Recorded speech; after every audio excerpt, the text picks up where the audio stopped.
Hey everyone, in today's video we're going to talk about the Nintendo Switch 2 and its potential to become the mainstay gaming handheld in your home and in your hearts.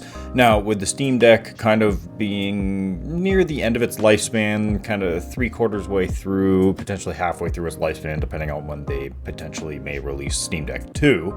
However, with the Nintendo Switch 2, we also have rumors of what's going to be happening with it.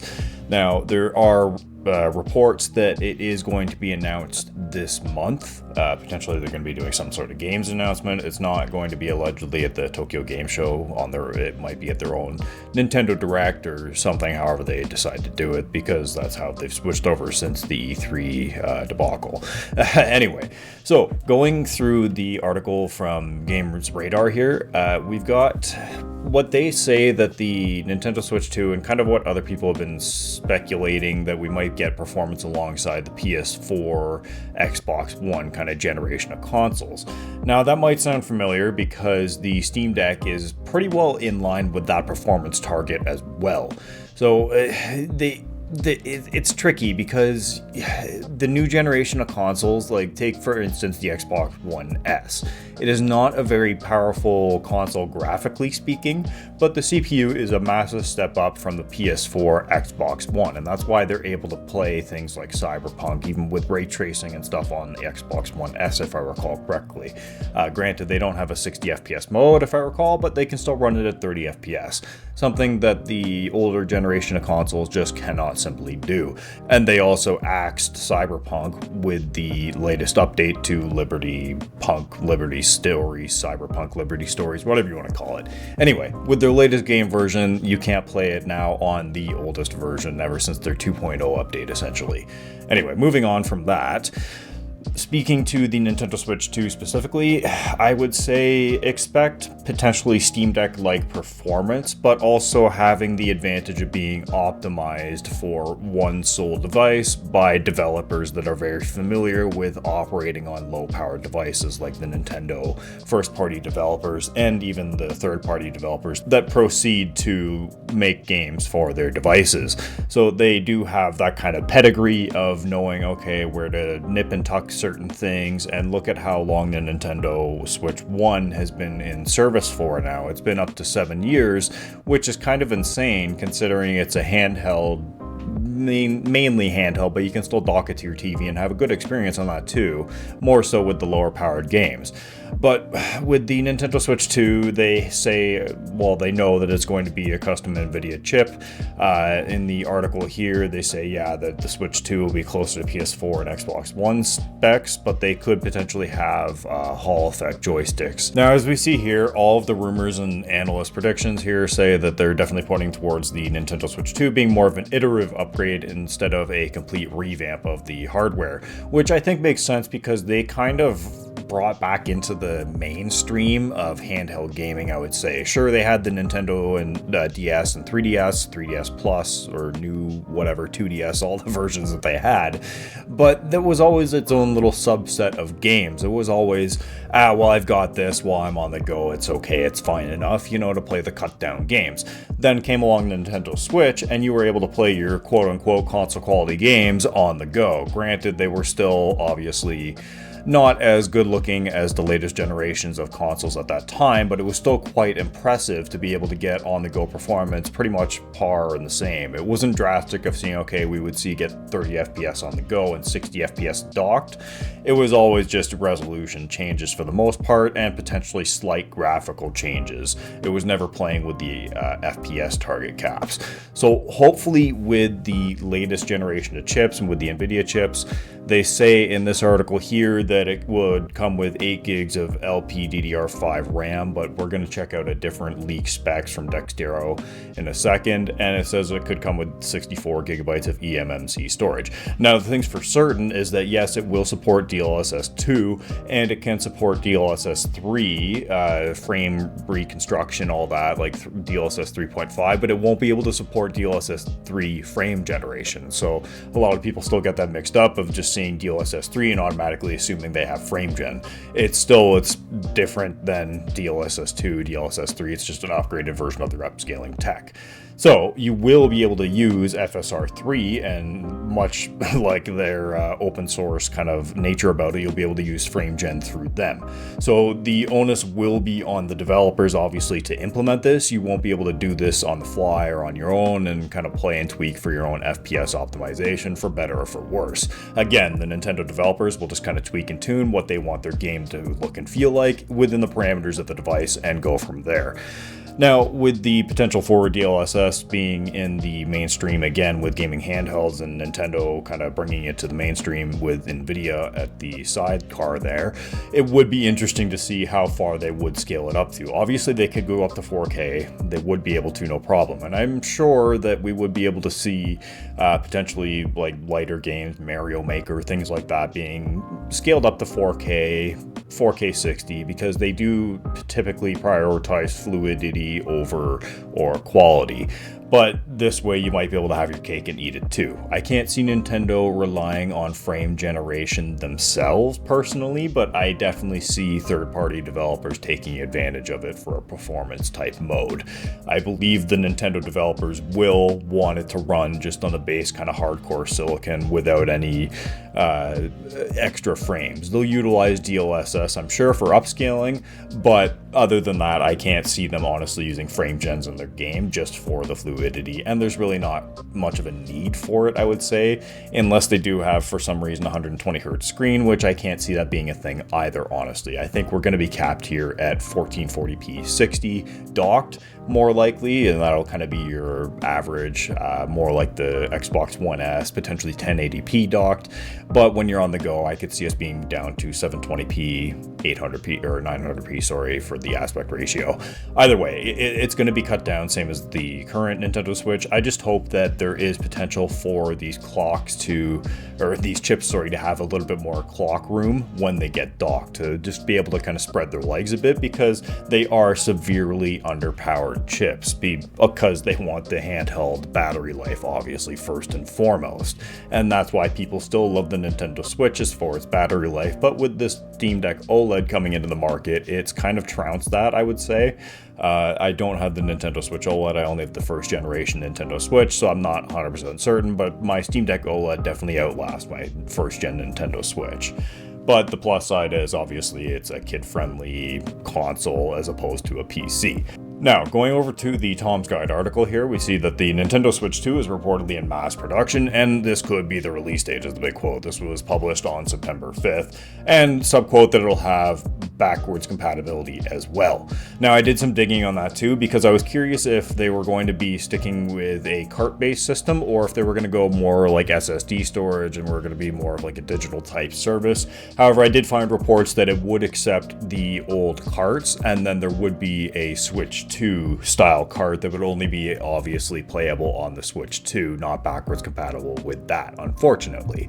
However, that would be similar to what they had done with the new 3DS and the original 3DS, my apologies. They added a little bit more RAM, I think. They clocked up the CPU a little bit higher, and then it was able to play certain games that the original 3DS just simply could not push.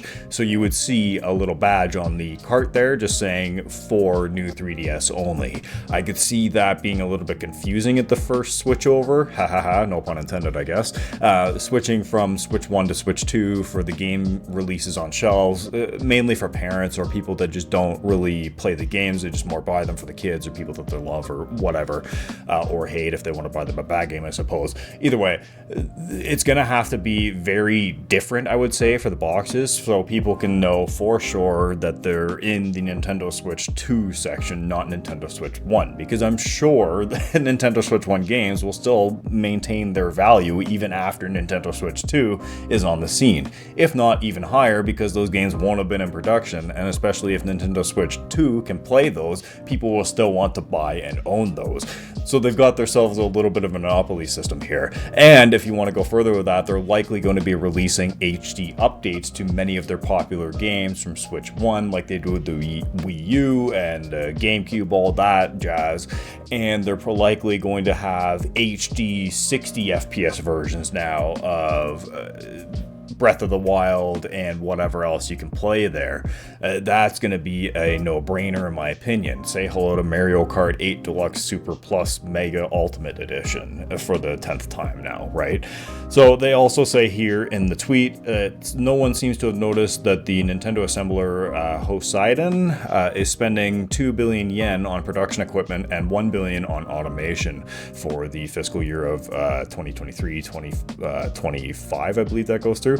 So for its major customer in amusement, Nintendo in quotes, I still expect September news and March 2025 release for the next device. And then they show just a little graph here of the spending on automation.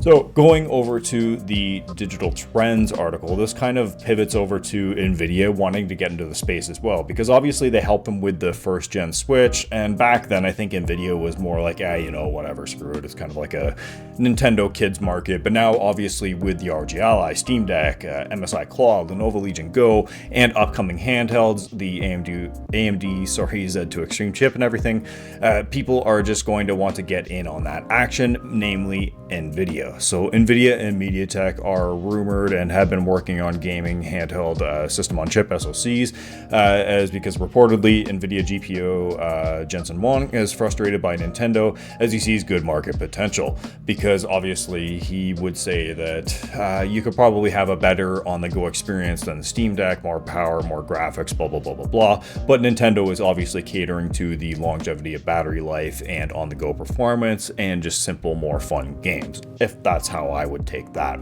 little blurb there.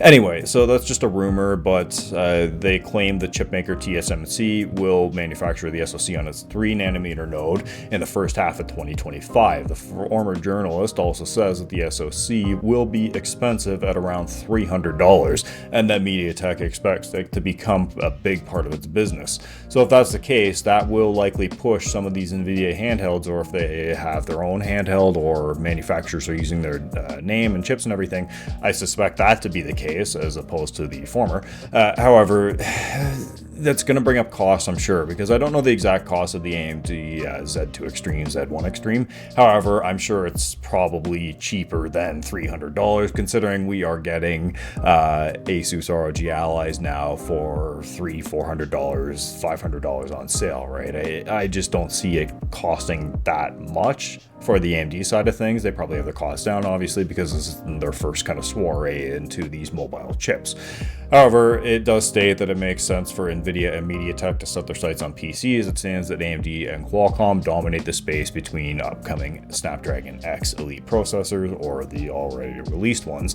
However, I would say that while that's all nice and good for them to have their own chips coming out for handhelds potentially based on ARM, I don't honestly really know what to expect out of that, because as we've seen already with the Snapdragon laptops, we've seen the ARM performance in gaming in even native ARM supported games being kind of subpar or okay. Obviously, yes, these have just been launched, drivers are very infantile, and by the time Nvidia even starts manufacturing these chips, potentially, driver support will be through the roof for ARM on Windows. However, I don't know if a lot of people are going to immediately adopt over to ARM after all of the headaches and stuff that they've seen with it kind of being adopted into Windows currently. Yes, battery life would be amazing for an ARM-based processor, as Snapdragon has shown.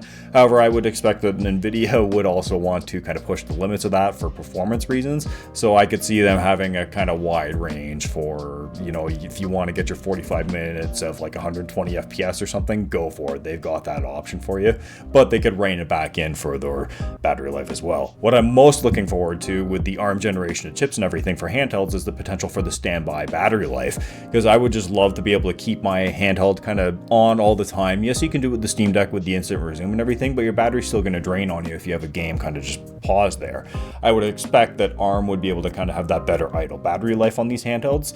So, potentially being able to start a game on Monday, pause it, and then work all week, and then start it back up on Saturday or something, you're still going to have your battery life maybe less, like 5% or something like that. it would be very nice. Now, going over to Dexterra, we can see here that it was being shown off behind closed doors, the Nintendo Switch 2, sorry, we're talking about now. And of course, that had been mentioned before, that the Unreal Engine 5 Matrix Awakens demo, and as well as a Breath of the Wild souped up version, I'm sure probably 4K 60, was shown off. Now, again, this might get people's hopes up for saying, oh, this is going to be an Xbox One S handheld. That's, again, where you're going to have to rein in your expectations for what this is going to be able to push power-wise, because it still is a mobile chip at the end of the day. Yes, if there was like a secret GPU in the power brick or something when you dock it to the TV, that would be great. However, the Matrix Awakens demo is, I would say at this point, kind of scalable. I mean, if it, depending on which version of Unreal 5 it was running on, I don't know if it was an updated version or something, but it also was only running at 24 FPS on consoles. So again, don't get your hopes up for this being okay, it's going to be an Xbox One S, because we still can't play games like Returnal on the Steam Deck or even the ROG Ally, because the GPU performance just is not there. Now, they also hinted that the Nintendo Switch 2 is almost ready. He claims that the development kit for Switch 2 is already sent out to the hands of studios. Now, Nintendo does apparently keep everything under wraps, obviously, but they want to keep the RAM and everything under wraps. But some of the reports did say that yes, there is going to be an LCD model, just not the OLED. The price suggests that it's going to be $499 at launch, which suggests it would be cheaper, because previously it was predicted to be $100 higher than that at $599. So that would bring it obviously right in line with the Steam Deck and the ROG Ally X, which I'm sure a lot of handheld makers are really worried about. Just simple kind of bold power that Nintendo has with its community and its market. You know, if they launch something and it's a hit, and likely Switch 2 will be a hit because of Switch 1 being such a hit, if they upgrade it in the right places and do the right tweaks, it's just going to bulldoze the competition for the general market. I'm not going to say for like the super hardcore handheld desktop PC gamers, they're not going to be converted to the Switch 2, but people that were looking at the Steam Deck but going maybe on the fence, or had bought one and returned one because it was a little bit too difficult, or they didn't understand it, or you know, it just wasn't for them, they're going to see the Nintendo Switch 2 and just go, okay, well, I'm going to get that because that's what I know. I love playing Mario on Nintendo Switch. I'm going to get to play Mario on Nintendo Switch 2, and whatever else comes out, that'll be great. Oh, now they're remastering all my old favorite games? Sure, I'll play them on the TV at 4K 60. It's a no-brainer for people just looking for a simple gaming setup. Now, we are seeing that, again, the display report is an 8-inch LCD here. Now, this one reports that they had a 12 gigabyte RAM of LPDDR5 and storage of 256 gigabyte NVMe. However, the other report did say that it would be 8 gigabytes of RAM and it would be 64 gigabytes of eMMC storage, much like the base Steam Deck when it launched. So don't take that for gospel or anything. Just know that, okay, we're getting the Nvidia chip and the GPU along with it. And again, here they mentioned that yes, you're going to get super resolution and reconstruction, like I already mentioned. But they mentioned don't expect any frame generation feature on the console. However, I mentioned that you could get FSR 3 frame generation as long as the developers enabled it, but I don't expect Nintendo developers to kind of utilize that feature. I think they just want to aim for their rock solid typical kind of 60 FPS gameplay, or 30 FPS in bigger open worlds like they've done with Breath of the Wild and Tears of the Kingdom. Now, while nothing has been made official yet, early rumors suggest that they should keep tuned to this month, saying that they're going to be releasing something, that they're going to be announcing something. So it will be interesting to see. They do speak that the controllers will be updated. You'll get Hall effect joysticks. There'll be electromagnetic connection now. So there was a console or a handheld by Pimax, sorry. They had a handheld that was similar to the Switch, except it had magnetic Joy-Cons. So those worked apparently very nice, and I'm sure Nintendo has that all figured out, so that's pretty good. Design rumors, again, display leaks, like there's nothing really too much to talk that I would think about, as long as nothing's kind of official, like you don't see any case manufacturers, stuff like that, getting dummy units. Again, with games and backwards compatibility, I would say that thankfully this report does also say that they would have the backwards compatibility for the original cartridges, but also, you know, you will be able to play them digitally, I'm sure. Again, whether they're going to be switching to SSD-based storage for their games, I can't see that happening because the carts are just too convenient for people to pick up and play and buy. They're probably still going to want that physical aspect to it, but digital downloads will likely be a viable option as well. I'm hoping for a Nintendo Store upgrade here because I really hate the original one. I thought they were going to do more with it, but it's just garbage. However, that's kind of what it is at the end of this. So what we can kind of take away from this is that basically the new chip is using Ampere technology, so that's what you find in the RTX 3000 series class of GPUs. So that includes everything from the 3050 laptop all the way up to the 3090 Ti. Now, don't expect anywhere near this level of performance, obviously. The RTX 3050 laptop would be the lowest kind of compatible thing to compare it to, or even the 2050. However, I would expect that those would be putting out significantly more power and frame potential than the Nintendo Switch. Now, the current one is based on Maxwell technology, and that was basically the generation before the 1000 series. So this was up until the 980 Ti, and then it went to, I don't even remember what it went up to after that. I can't remember all the names, I apologize. However, the Tegra X1, yes, it was based on the Maxwell, and it was ARM based as well, so there's really no reason for them to go back to not ARM, right? The Tegra X1 is based on a 20 nanometer process, and from what I found online, it seems like it might be an 8 nanometer process for the new chip. However, that's kind of it for this one. Sorry it was a bit of a long one with the news and the talk-wise, but I'm curious to know what everyone's thinking. So when the Nintendo Switch 2 comes out, are you going to be switching over to that from your Steam Deck? Are you still going to stick with your Steam Deck or Windows Handheld and then hold out for Steam Deck 2 or something, or the next generation of Windows handhelds? Would you be tempted to go back to a Nintendo Switch just for the ease and potential, obviously exclusives, but just the ease of use, kid friendliness if you have kids, obviously, and just kind of pick up and go play nature of it? What would you like to see in the Nintendo Switch 2?